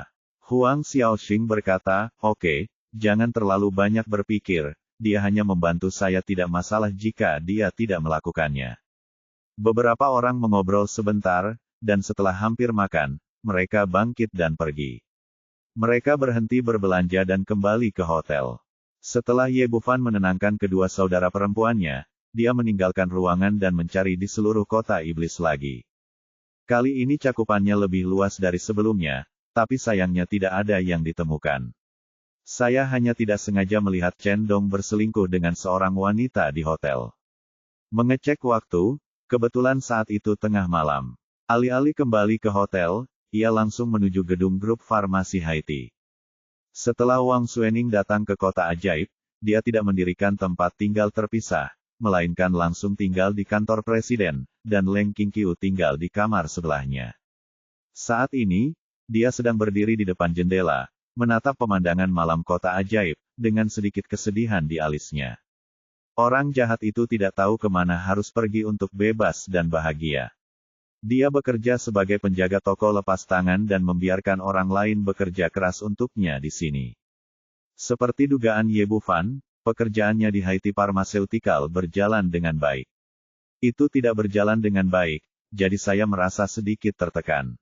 Pada saat ini, sepasang lengan yang kuat tiba-tiba memeluknya. Wang Xuening terkejut, dan saat dia hendak melawan, aroma maskulin yang familiar tiba-tiba menerpa wajahnya, dan dia segera merilekskan tubuhnya yang tegang. Kamu orang jahat, kapan kamu datang ke sini? Kamu tidak mengatakan sepatah kata pun. Bukankah ini kejutan untukmu? Ye Bufan mencium leher wanita yang seperti angsa itu, lalu mengangkat pinggangnya, berjalan menuju tempat tidur besar di belakangmu. Dia dengan santai menciptakan penghalang kedap suara, dan kemudian kedua orang itu mulai bergerak dengan ganas. Bab 1069 Gelang Pelindung. Setelah sekian lama, kedua orang itu perlahan berhenti, dan yang terdengar hanya suara nafas yang keras di dalam ruangan. Ye Bufan mengulurkan tangannya untuk memeluk Wang Suening, dan mau tidak mau mengulurkan tangan dan menyentuh pipinya. Kulit jeli wanita ini akhir-akhir ini memang semakin membaik, apalagi setelah dihidrasi menjadi putih kemerahan sehingga membuat orang ingin menggigitnya. Ada apa? Kamu sepertinya tidak bahagia sekarang. Wang Suening menghela nafas, ini bukan tentang perusahaan. Memikirkannya membuat orang kesal. Kamu adalah presiden sekarang, jadi jika ada yang membuatmu marah, singkirkan saja mereka. Petik 2. Wang Suening cemberut, mengelola perusahaan besar tidak sesederhana yang Anda katakan.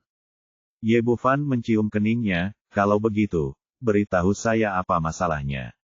Industri farmasi Haiti adalah industri inti grup Yuanhua, dan posisi presiden selalu dipegang oleh Gou Yuanhua. Namun, dia tidak ikut serta dalam pengelolaan, dan semua kekuasaan di sini diserahkan kepada wakil presiden Gao Yongda, yang merupakan orang kepercayaan langsung Gou Yuanhua di satu sisi, dan hampir semua perusahaan farmasi Haiti adalah miliknya dari atas hingga bawah. Dalam hal ini, meskipun saya presidennya, saya merasa tidak punya tempat untuk memulai. Ye Bufan berkata, ini tidak mudah Gao Yongda. Tanpa dia, orang-orang yang tersisa hanya akan berantakan. Kamu bisa mengganti siapapun yang kamu mau dan menggunakan siapapun yang kamu mau. Petik 2.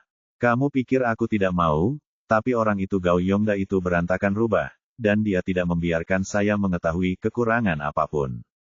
Setelah saya datang ke sini, dia memblokir janji temu saya beberapa kali, tetapi dia mengatakannya dengan sangat megah sehingga saya tidak dapat membantahnya bisa menyuruhnya pergi. Wang Suening menghela nafas, itu benar-benar tidak bisa dilakukan. Pertama-tama, jika Anda tidak mengatakannya, akan sulit meyakinkan publik tidak punya hak ini. Lalu orang ini dulunya adalah orang kepercayaan langsung Gou Yuanhua. Kontrak yang ditandatangani antara perusahaan dan dia dengan jelas menyatakan bahwa untuk memecat Gao Yongda, bos grup Yuanhua harus mengangguk penunjukan itu. Tidak mungkin seorang pencari nafkah seperti saya memecatnya. Itu sebabnya dia tidak punya rasa takut dan tidak menganggap saya sebagai CEO dengan serius. Petik 2. Oh, ada aturan seperti itu, rasakan situasinya terlebih dahulu dan lihat siapa yang bersamanya. Lalu mari kita keluarkan mereka bersama-sama. Wang Suening meninju dadanya, meskipun Anda adalah bosnya, Anda tidak boleh gegabah dan memecatnya pasti punya alasan yang masuk akal. Ya, kebetulan saya kekurangan asisten presiden. Datang dan lakukan itu. Lalu kita akan ambil pegangan orang tua itu dan usir dia. Pikir Ye Bufan. Setelah memikirkannya, sebelum itu, jika ada gerakan apapun dari Wang Xiaomei, saya benar-benar tidak ada hubungannya, jadi saya mengangguk. Oke, tapi saya tidak suka menjadi asisten presiden. Saya suka menjadi sekretaris presiden. Kenapa? Bagaimana bisa seorang asisten lebih rendah dari sekretaris? Petik 2. Tentu saja berbeda. Seringai muncul di wajah Ye Bufan. Pernahkah kamu mendengar pepatah? Jika kamu ada urusan sebagai sekretaris di siang hari, lebih baik jadi sekretaris saat kamu tidak ada urusan, malam. Kamu orang jahat. Wang Suening menciumnya terlebih dahulu, lalu mendorongnya menjauh. Oke, pergi dan temui Sister King Qiu. Dia sangat merindukanmu akhir-akhir ini. Jika dia menempatimu sendirian, aku tidak akan bisa menemuinya besok. Oke, aku akan pergi ke sana dulu. Berbicara, dia mengenakan pakaiannya. Wang Suening berkata, besok adalah hari untuk merekrut asisten presiden. Tampaknya Gao Yongda akan mengatur seseorang untuk saya. Ingatlah untuk datang dan melamar dan jangan biarkan orang tua itu berhasil. Identitas Anda tidak dapat terungkap saat itu, dan saya tidak dapat banyak membantu Anda. Anda hanya dapat mengandalkan kekuatan Anda sendiri. Jangan khawatir, apa kamu tidak tahu seberapa kuat aku? Ye, Bufan berkata sambil tersenyum, lalu berbalik dan meninggalkan ruangan. Di kamar sebelah, Leng Qingqiu, yang juga seorang prajurit tingkat surga, jauh lebih kuat dan waspada daripada Wang Xuening. Begitu dia memasuki ruangan, kilatan cahaya dingin melintas, dan pedang dingin itu mendatanginya. Ye, Bu Fan meraih pedangnya dan melemparkannya ke samping, lalu melompat ke depan. Sambil melepas pakaiannya, diam-diam dia berpikir, sungguh merepotkan untuk melepas dan memakai dan melepas lagi. Alangkah baiknya jika aku bisa tidur dengannya. Bab 1. Dia berangkat dari sini pagi-pagi keesokan harinya, membeli sarapan di luar seperti biasa, dan kembali ke hotel. Datang ke sini untuk makan malam. Dia meletakkan sarapan di meja makan.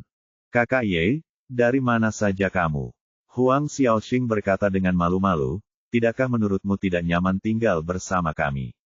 Sebenarnya di sini ada 2 kamar. Aku dan adikku bisa tinggal di 1 kamar. Dia mengira Ye Bufan takut saudara perempuan mereka akan diganggu, jadi dia bersembunyi sepanjang malam, dan dia merasa sangat malu. Aku benar-benar ada yang harus dilakukan. Ye, Bufan berkata sambil menyapa kedua saudara perempuan itu untuk makan, makanlah dengan cepat. Setelah kamu selesai makan, aku akan pergi melamar pekerjaan bersamamu. Ikut denganku. Huang Xiaoxing sedikit terkejut, lalu pipinya memerah. Saudaraku Ye, kamu sebenarnya tidak perlu menemaniku, aku bisa melakukannya sendiri. Petik 2. Ye Bufan berkata, daripada menemanimu, aku juga akan melamar pekerjaan itu. Petik 2. Oh, Huang Xiaoxing tidak berbicara lagi, tetapi dia masih merasa sedikit rumit. Dapat dimengerti bahwa Ye Bufan keluar untuk mencari pekerjaan, tetapi dia kebetulan pergi ke sebuah perusahaan bersamanya. Apakah dia punya ide lain? Lalu dia berkata dengan sedikit khawatir, Saudara Ye, kita semua pergi, apakah Xiao Mei akan berada dalam bahaya sendirian? Petik 2. Tidak apa-apa, aku sudah membuat pengaturannya. Begitu orang-orang itu keluar, aku akan segera ke sana. Kata Ye Bufan sambil mengeluarkan liontin yang terbuat dari jimat giok dan untaian gelang. Jimat giok itu terlihat biasa saja dan tidak terlalu mencolok, tapi itu adalah jimat giok komunikasi yang dia sempurnakan tadi malam. Benda ini jaraknya ribuan mil. Xiao Mei, bawalah ini bersamamu. Jika kamu menghadapi situasi kritis dan tidak nyaman untuk menelepon, hancurkan saja dan aku akan segera ke sana. Petik 2. Oh, meskipun Huang Xiaomei sedikit bingung, dia tetap mengambil liontin itu dan menggantungkannya di lehernya. Ye Bufan mengambil gelang itu lagi. Ada 7 manik-manik giok di atasnya. Kelihatannya sangat kasar, sangat mirip dengan barang murah di toko, warung pinggir jalan. Pakai ini juga di pergelangan tangan Anda. Ini adalah gelang pelindung yang dapat melindungi keselamatan Anda di saat-saat kritis. Petik 2. Oh, Huang Xiaomei setuju lagi dan dengan patuh memasangkan gelang itu di pergelangan tangannya. Saudara Ye, apakah benda ini berguna? Huang Xiaoxing melihat gelang itu dan bertanya dengan ragu. Dia belum pernah melihat senjata ajaib sebelumnya, apalagi betapa kuatnya itu.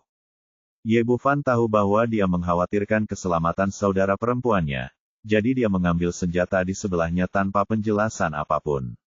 Dia mengangkat tangannya dan menusuk dada Huang Xiaomei dengan pisau buah.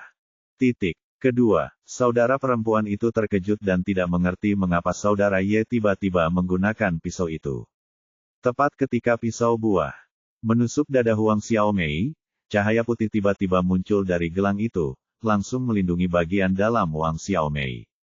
Cahaya putih, cahayanya bersinar terang, lalu mengeluarkan bunyi klik dan diledakkan menjadi bola serbuk besi. Bab 1070 Pewawancara. Melihat pemandangan aneh ini, kedua saudara perempuan Huang Xiaoxing berseru lagi, lalu menekan dada tinggi mereka dan terengah-engah. Semua ini terlalu fantastis dan sepenuhnya di luar imajinasi kedua orang tersebut. Ye Bufan melemparkan gagang pisaunya ke tempat sampah, lihat, ini adalah efek dari senjata sihir pelindung. Huang Xiaomei menarik napas dalam-dalam untuk menenangkan kegembiraannya, melihat ke bawah dan menemukan bahwa gelang itu ada di 1 dari 7 manik-manik itu hilang. Mau tidak mau aku merasa tertekan karena sesuatu yang bisa menyelamatkan hidupku terbuang sia-sia seperti ini. Huang Xiaoxing berkata sambil mendesah di wajahnya, "Saudara Ye, kamu sangat luar biasa, kamu benar-benar memiliki harta karun yang begitu besar." Dengan gelang pelindung, dia tidak lagi mengkhawatirkan keselamatan saudara perempuannya. Setelah sarapan, Huang Xiaomei pergi berbelanja seperti biasa, dan Ye Bufan datang ke Haiti Pharmaceutical bersama. Gedung grup farmasi Haiti setinggi 40 lantai, dan dianggap sebagai gedung yang relatif tinggi bahkan di kota metropolitan seperti Shanghai. Wawancara berlangsung di lantai 8 gedung. Ketika mereka tiba, papan pengumuman umum telah dipasang di pintu. Saat ini, Haiti Pharmaceutical telah mempekerjakan total 2 karyawan, 1 tenaga penjualan dan 1 asisten presiden. Hanya 1 yang direkrut, jadi jumlah tempatnya agak terlalu sedikit. Huang Xiaoxing merasa sedikit gugup saat melihat pengumuman itu. Kemudian saya maju 2 langkah dan melihat ruangan di sebelah kiri dengan area wawancara untuk tenaga penjualan, dan ruangan di sebelah kanan dengan area wawancara untuk asisten presiden. Pintunya terbuka, dan dia melirik ke dalam, hanya untuk melihat selusin orang di sana belajar untuk ujian, semuanya berpakaian bagus dan terhormat. Tak heran jika Haiti Pharmaceutical terkenal dan karyawannya terkenal diperlakukan dengan baik. Jika Anda merekrut karyawan manapun, akan ada banyak orang yang mengantri. Ini masih belum dipublikasikan secara publik, kalau tidak, pasti bukan selusin orang ini. Saudara Ye, ada begitu banyak orang yang bersaing untuk mendapatkan satu posisi, saya rasa saya tidak bisa melakukannya. Huang Xiaoxing tiba-tiba menjadi gugup. Untuk menjaga saudara perempuannya selama ini, dia tidak melanjutkan studinya setelah lulus dari gelar sarjana. Dan saya tidak punya banyak pengalaman kerja, jadi jelas saya dirugikan saat bersaing dengan orang lain. Jangan khawatir, kamu pergi istirahat dulu dan temui aku nanti. Baiklah kalau begitu. Huang Xiaoxing mengangguk. Karena tidak ada alasan untuk pergi sekarang karena dia ada di sini. Jika tidak berhasil, hubungi Tuan Chen lagi. Untuk menghasilkan uang guna menghidupi keluarganya, dia tidak punya pilihan selain masuk. Dia menemukan kursi kosong dan duduk, lalu melirik ke kiri. Pria itu memegang resume di tangannya dan membalik-baliknya. Dia menulis banyak dengan padat, dan sepertinya dia memiliki banyak pengalaman kerja. Melirik ke kanan lagi, pria itu sedang menyandang gelar sarjana dari Shanghai University of Science and Technology, gelar ganda. Melirik ijazah sarjana dan resume kosong di tangannya, dia menjadi gugup lagi. Waktu wawancara ditetapkan pada pukul 9 pagi, namun tidak ada yang akan datang melawan waktu. Meski baru pukul 8.50, pada dasarnya semua orang yang seharusnya datang sudah datang. Pada saat ini, terdengar suara langkah kaki di pintu. Huang Xiaoxing mendongak dan melihat bahwa Ye Bufan lah yang masuk. Dia mengambil dokumen resmi dari suatu tempat dan meletakkannya di bawah lengannya, berjalan ke meja depan, dan meletakkannya di atas meja. Halo semuanya, saya pewawancara hari ini. Mereka yang lulus wawancara akan tetap tinggal, dan mereka yang gagal akan segera pergi. Huang Xiaoxing terkejut, tapi untungnya dia menutup mulutnya tepat waktu, kalau tidak dia akan berteriak. Apa yang sedang dilakukan Kakak Ye? Kapan Anda menjadi pewawancara? Yang lain juga sedikit bingung. Mereka merasa pewawancara berpakaian terlalu santai dan terlalu muda. Apakah Anda benar-benar pewawancaranya? Tanya seorang pria berkacamata yang duduk di depan. Apakah kamu menanyaiku? Saat dia berbicara, aura Ye Bufan tiba-tiba meletus, dan aura yang kuat langsung memenuhi seluruh ruangan, membuat semua orang merasa tercekik. Bahkan mata Huang Xiaoxing langsung melebar. Pria ini begitu kuat sehingga dia selalu merasa seperti dia tidak bisa melihat menembusnya.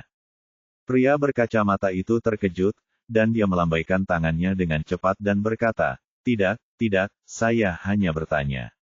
Aura kuat semacam ini hanya bisa dimiliki oleh orang superior yang bisa mengendalikan nasib orang lain, dan tidak ada seorang pun yang memiliki keraguan sedikitpun. Ye Bufan mengabaikannya dan mengangkat tangannya untuk menunjuk orang di posisi pertama. Cao Xiaoqiang, tolong perkenalkan dirimu. Ketika dia mendengar dia memanggil namanya dengan akurat, orang itu tidak lagi ragu dan segera berdiri dan berkata, "Halo pewawancara, nama saya Cao Xiaoqiang.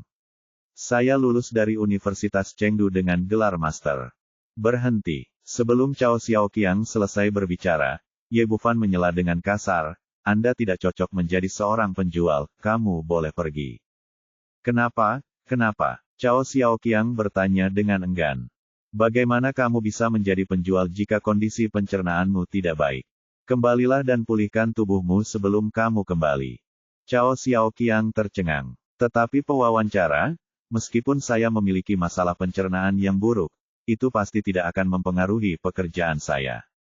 Ye Bufan mengerutkan kening, Anda memiliki masalah pencernaan yang buruk dan napas Anda terlalu keras. Saya bisa mencium bau mulut Anda dari jauh.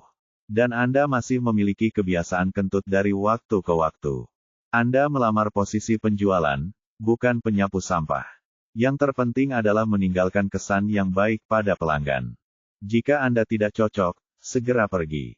Cao Xiaoqiang ingin mengatakan sesuatu yang lain, tapi itu saja. Pada saat ini, terdengar bunyi bip dari belakang pantatnya, dan terdengar kentut yang keras dan panjang. Beberapa orang di sebelahnya langsung mengerutkan kening dan segera menutup hidungnya. Sekarang dia malu untuk tinggal di sini lebih lama lagi dan berlari keluar dengan panik. Ye Bufan bahkan tidak melihatnya dan menoleh ke pewawancara kedua, seorang wanita berpakaian modis. Kali ini, dia bahkan tidak menanyakan namanya dan langsung berkata, kamu boleh pergi juga. Pewawancara.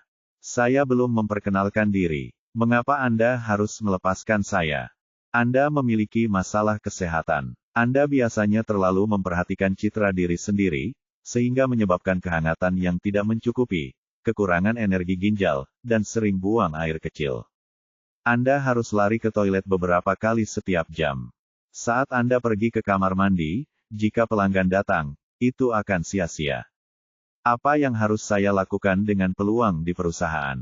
Jadi Anda tidak cocok untuk ini, jadi cepat pergi. Saya. Petik 2. Wanita itu malu, marah dan ketakutan. Dia tidak tahu bagaimana pewawancara mengetahui bahwa dia sering buang air kecil.